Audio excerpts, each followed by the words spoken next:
baaq nabadeed ayaanu u diraynaa degmada ceelafweyn walaalaha ku dagaalamaya sidaa odayaashii ka horrey sheegeen waa dad dhaleeye ah dhaliyo dhasheeda dad waxay yihiin maanta laisu sheegaya ma aha dad kala maarmayo meel kala tegayana ma aha ilaahay baa meesha ku wada uumay colaad dheer imika way ku jireen muddo sanad iyo dheeraada ama daan 2 sano gaaraynba khasaare in aynaan u baahnayn oo khasaare weyn oo dhimasho leh oo barakac leh oo colaadya caydheedle ayaa ku dhacay dadka naxdin weyn ayay qaranka iyo qof walba ku tahay maanta haddana dagaal kale ka bilowda halkii sidaa ay sheegeen odaashii ugu horreeyey annagu saddexdii xisbi qaran ah oo qarankii oo dhan ah waxaanu usoo jeedinaa baaq nabadeed in caqliga la keeno oo colaadda la joojiyo oon dhiig damba daado sidaa la sheegay qaranka oo dhanna waxaan ugu baaqanaa inay ka qayb qaataan sidii nabadda loo xidhi lahaa colaadda la joojin lahaa anigu koow waxaan siinayaa cidda gurmadka looga baahan yahay ee koobaad ee colaadda dabinteeda inay kow ka noqotay inay saxaafadda tahay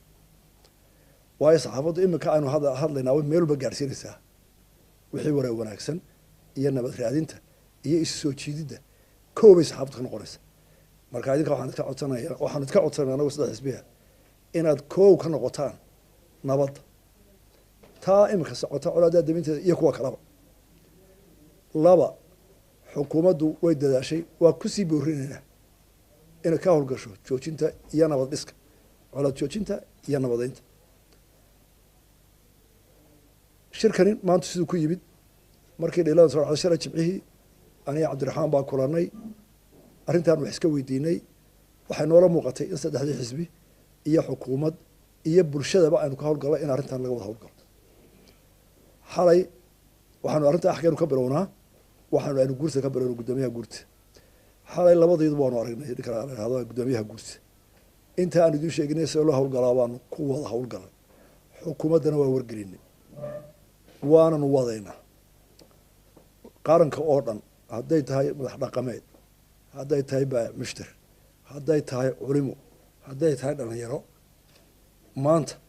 nin kastoo saddexdaa xisbi taageeraya ama talada raacaya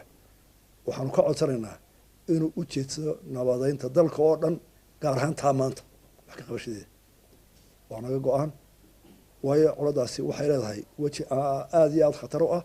xilliga inagu baagantay muddaday qaadatay siday u demi weyday waxay u baahantay in loo guntado baaqaygu maanta waa kaa qaranko dhanna waanu ka codsanaynaa waa ugu celinaa dadka deegaanka dhibaatada ka dhexaysa inay caqliga keenaan saa uu sheegay odaygii iga horreeyay cabdiraxmaan sedi iyo isosodog iyo walaalo iyo ilmaabti iyo ilmaadeer xoolaha wada leh beeraha wada leh daaqa wada leh magaalada wada leh dee adeer xaggay kala qabanayaan inaf iyo sinaf bay dhahan gaalada moogta ina nagu filan dhiig iyo waa la daadiyey iyo dhibaatooyin ka dhacday meesha marka waa baaqaran waana go-aan saddexda xisbi inaanu arrintaa gurmadkeeda meel walba u gacan gelino ummadda dhan waa ka baksan waanu ka codsanay nagala howlgalaan